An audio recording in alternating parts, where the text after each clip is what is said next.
gamit dito. Taas.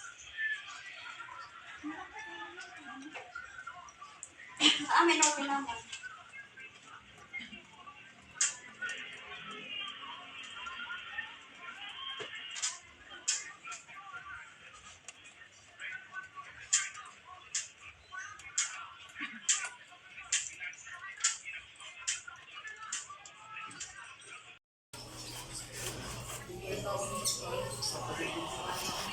Itsura ng inyong host. Ito na. So, ayan, naputol na. Naputol na siya. Mas mahirap ang paggawa ng pangalawa kaysa una. Yung una dire-diretso eh. Pero ang pangalawa, marami ka ng pagdadaanan bago maayos. Ayan, si Mang John, na aking kumpare, na napakasipag. Anytime mo yan tawagin. Talaga naman. Kahit linggo yan.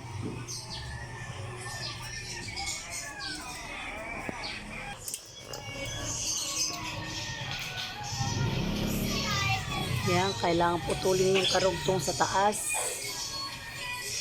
para ma-direct na siya papunta doon sa third floor. Yan, dahil yung tubig sa taas hindi nakakaakyat na simula nung nasira ng ating isang kaibigan yung ating tubo. So ngayon ipapagawa ko siya uli, ipapadirect ko na lang.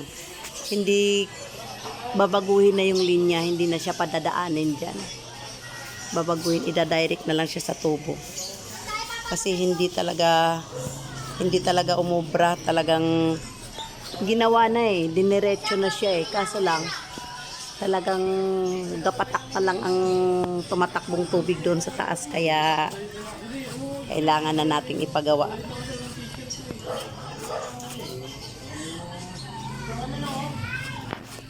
Oops!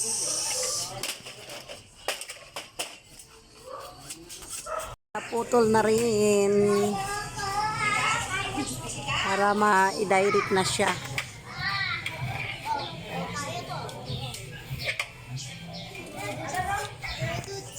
Yan na, dinugtong-dugtong na. Pagkatapos dugtungin, ikakabit na. Oh! So, ayan yung pinapagawa ko. Pinadirect ko siya sa tubo.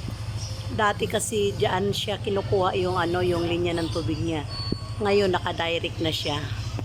Ayan, naka-direct na siya. Oh. Naka-direct na siya para doon sa third floor kasi masyado daw mahina.